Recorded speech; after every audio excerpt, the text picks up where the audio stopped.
Praise lord.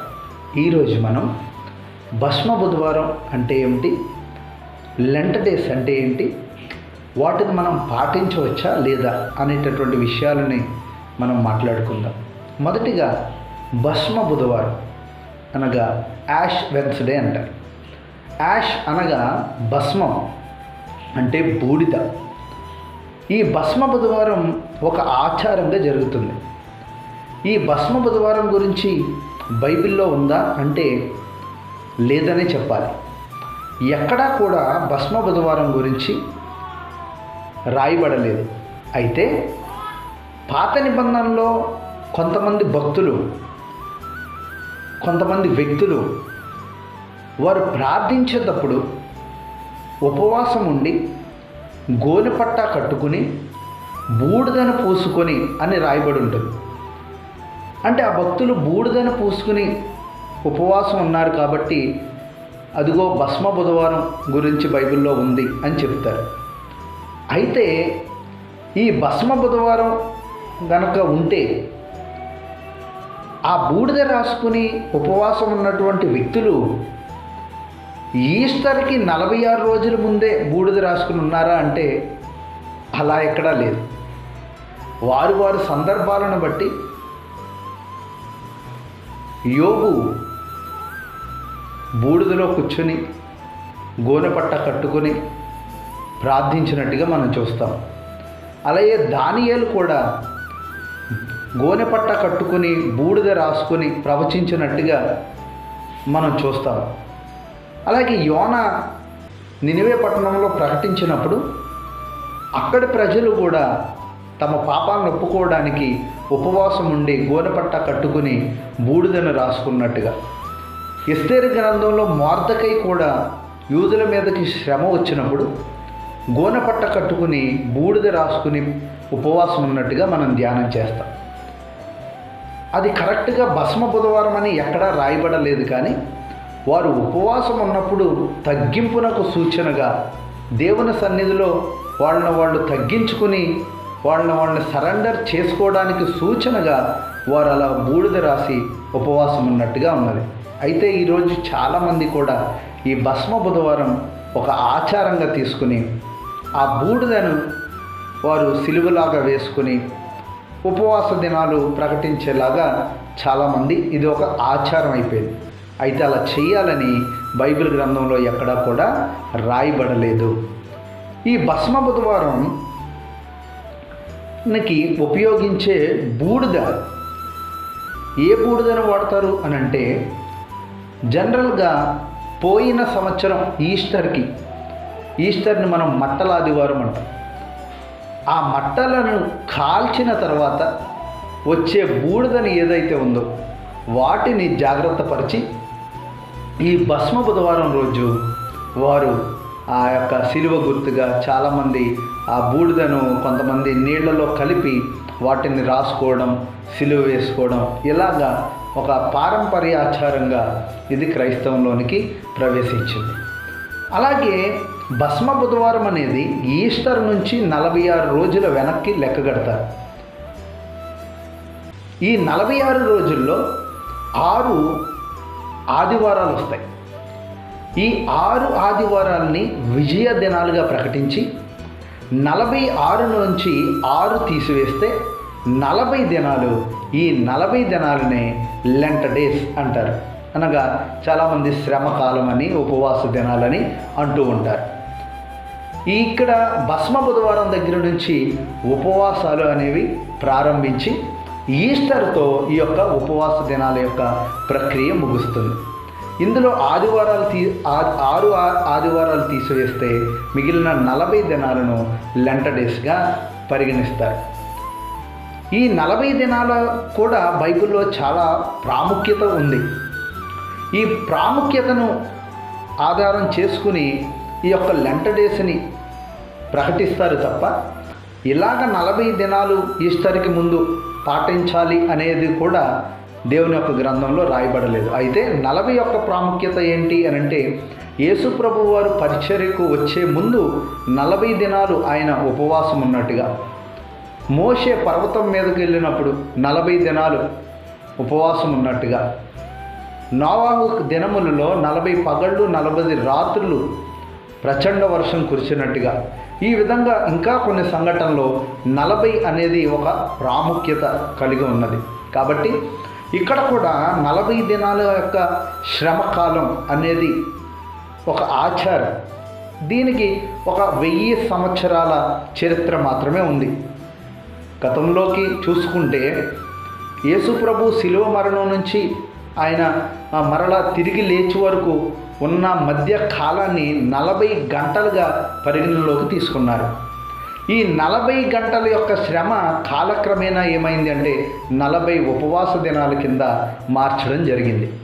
ఆ విధంగా ఈ యొక్క లెంట డేస్ని చాలామంది పాటిస్తూ ఉన్నారు. అయితే ఈ లెంట డేస్లో చాలామంది ఏం చేస్తున్నారు అని అంటే వారు ఉపవాసం ఉండడం, మాంసాహారం తినడం మానేయడం, కొంతమంది ఒక పూట భోజనం, ఇంకా కొంతమంది ఏంటి అని అంటే నేల మీద పడుకోవడం, ఇంకా ఒక ప్రత్యేకమైనటువంటి వస్త్రాలు ధరించి క్రైస్తవ్యంలో లేని ఒక ఆచారాన్ని తీసుకొచ్చి ఒక మాలగా ధరించడం, ఇటువంటి ఆచారాలు ఇందులో మిళితమైపోయాయి. అయితే 40 దినాల యొక్క ఉపవాస ప్రార్థన దేవుని సన్నిధిలో చేయడం మంచిదే, కానీ 40 దినాలు మనం ఆహారానికి దూరంగా ఉండడం మాత్రమే కాక ఈ 40 దినాలు దేవునితో గడిపే వారంగా ఉండాలి. ఉపవాసం అంటే ఆహారానికి దూరంగా ఉండడం మాత్రమే కాదు, దేవునికి దగ్గరగా గడపడం అనేటటువంటి విషయాన్ని కూడా మనం జ్ఞాపకం చేసుకోవాలి. అయితే 40 రోజుల ఉపవాసం ఈస్టర్కి ముందే ఉండాలా అనేది బైబిల్ ఎక్కడన్నా ఉందా అంటే అలాగే ఏం లేదు. కాబట్టి మనం 40 రోజుల ఉపవాసం అనేది సంవత్సరంలో ఎప్పుడైనా దేవుడు నిన్ను దర్శిస్తే నీ యొక్క ఆత్మీయ బలం కోసం దేవుని సన్నిధిలో ఉండొచ్చు. దేవుని సన్నిధిలో చెప్పినట్టుగా 1 రోజు ఉపవాసం ఉన్నది, 3 రోజుల ఉపవాసం ఉన్నది, 7 రోజుల ఉపవాసం ఉంది, 14 రోజుల ఉపవాసం ఉంది, 21 రోజుల ఉపవాసం ఉంది, 40 రోజుల ఉపవాసము. ఎప్పుడైనా నీవు నీ ఆత్మీయ బలం కోసం దేవుని సన్నిధిలో ఉపవాసం ఉండొచ్చు.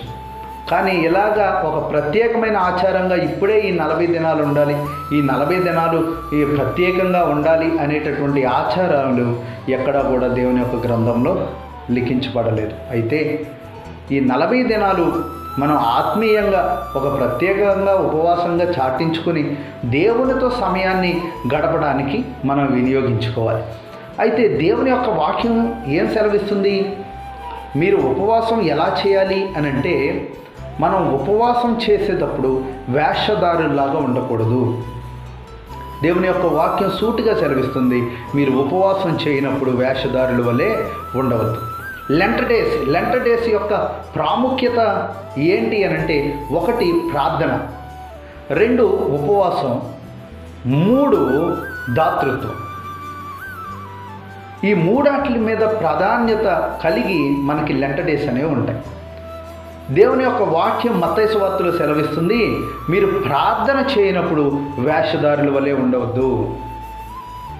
మీరు ఉపవాసం చేసినప్పుడు వేషధారుల వలె ఉండవద్దు. మీరు ఎవరికన్నా దానం చేస్తున్నప్పుడు వేషధారుల వలె ఉండవద్దు. మనుషులకు కనబడేవలనని కార్యాలు చేయకుండా రహస్యమందు చూచుచున్న నీ తండ్రి చూస్తున్నాడని మాత్రమే నీవు చేస్తే రహస్యమందు చూసిన దేవుడు నీకు ప్రతిఫలం ఇస్తాడు అని దేవుని వాక్యం సెలవిస్తుంది. కాబట్టి నీవు ప్రార్థన చేసినా, ఉపవాసం చేసినా, లేదు ఎవరికన్నా దాన ధర్మాలు చేసినా అది కేవలం నీకు క్రీస్తుకు తెలిసినట్టుగానే చెయ్యాలి తప్ప ఏదో మనుషులేదో చూడాలని, మనుషులేదో పొగడాలని, వారిని ఏదో మెచ్చుకోవాలని, మనుషుల చూపు కోసం లేదా మనుషుల మెచ్చుకోలు కోసం చేస్తే అది సరి అయిన ఉపవాసం కాదు. ప్రభు అంటున్నాడు దాన్ని వేషధారులారా అంటున్నాడు. కాబట్టి మన యొక్క క్రియలు మామూలుగా ఉంచుకొని, లేదా కొంతమంది ఈ 40 దినాలు మాత్రమే నీతి నిబద్ధతలో ఉండి 40 దినాలు గడిచిపోయిన తర్వాత మరలా లోకంలో కలిసిపోతున్నారు. ప్రభు అంటాడు, ఒక మాట చూద్దాం, చూడండి. హెబ్రీయులకు రాసినటువంటి పత్రిక 6వ అధ్యాయం 6వ వచనం గనక చూస్తే, ఒకసారి వెలిగింపబడి పరలోక సంబంధమైన వరమును రుచి చూచి పరిశుద్ధాత్మలో పాలివారై దేవుని దివ్యవాక్యమును రాబోవు యుగ సంబంధమైన శక్తుల ప్రభావం అనుభవించిన తరువాత తప్పిపోయిన వారు తమ విషయంలో దేవుని కుమారుణ్ణి మరలా సిలువ వేయిచు బాహాటముగా ఆయన్ను అవమానపరుచుచున్నారు గనుక మారు మనసు పొందినట్లు అటు వారిని మరలా నూతనపరచుట అసాధ్యం. కాబట్టి దేవుని యొక్క శక్తి ఏంటో ఎరిగి దేవుని యొక్క వాక్యంలో బలాన్ని పొందుకొని పరిశుద్ధాత్మ అనుభవం కలిగి మరలా చాలామంది లోకంలో కలిసిపోతున్నారు. అలాంటి వారిని ప్రభు అంటున్నారు, మీ ప్రవర్తన వల్ల ప్రభువుని మరలా సిలువ వేస్తున్నాం. అలనాడు రోమీలు ఒక్కసారే ప్రభువుని సిలువేశారు, కానీ మన యొక్క స్థితిగతులను బట్టి, మన యొక్క ప్రవర్తనను బట్టి, మన యొక్క బ్రతుకును బట్టి ప్రభువును మరలా సిలువ వేస్తున్నాం. అయితే ఈ శ్రమ దినాలలో యేసు యొక్క శ్రమల గురించి, యేసు యొక్క సిలువను గురించి ధ్యానించి మరలా మర్చిపోవడం, మరలా లోకంలో కలిసిపోవడం కాదు, కానీ ఆయన సిలువలో చూపిన మాదిరి నీ కొరకు ప్రాణం పెట్టాడని గ్రహించి ప్రభువు నీకు ఎన్నడూ సిలువ వేయకుండా నువ్వు మారు మనసు పొంది నూతన పరచబడుట దేవుని యొక్క ఉద్దేశం. కాబట్టి ప్రభువు మనం శ్రమలు పొందాలని అనుకోలే. మనం శ్రమలు పొందాలని అనుకుంటే ఆయన ఈ లోకానికి రావాల్సినటువంటి అవసరం లేదు. మన శ్రమలను ఆయన భరించి మన పాపాల నిమిత్తం ఆయన రక్తాన్ని కార్చి సిలువలో తన ప్రాణాన్ని పెట్టాడు. అయితే ఇప్పుడు నువ్వు ఆయన పడినట్లుగా శ్రమలు పడడం కాదు, కానీ ఆ సిలువ రక్తం యొక్క యోగ్యతను గుర్తించి ఆ సిలువ రక్తంలో మన పాపాలను కడుగుకొని ఆయన యొక్క నిత్య జీవానికి ఆయనతో పాటు ఉండడమే దేవుని యొక్క ఉద్దేశం. కాబట్టి ఆచారాలుగా కాకుండా దేవుని యొక్క చిత్తం ఏదో గ్రహించి ఆయన యొక్క చిత్తములో గనక మనం ప్రార్థించినట్లయితే అది పర్టికులర్గా ఒక రోజులోనే చేయాలనేటటువంటి కాదు, కానీ సంవత్సరంలో ఎప్పుడైనా నువ్వు దేవుణ్ణి ఆరాధించవచ్చు, ప్రార్థించవచ్చు, ఉపవాసం ఉండొచ్చు, ఆయన ఎల్లవేళలో స్తుతిస్తూ ఆయన రాజ్యాన్ని మనం పొందుకోవచ్చు. ఈ కొద్ది మాటలు దేవుడు దీవించి ఆశీర్వదించునుగాక. ఆమేన్. Praise lord.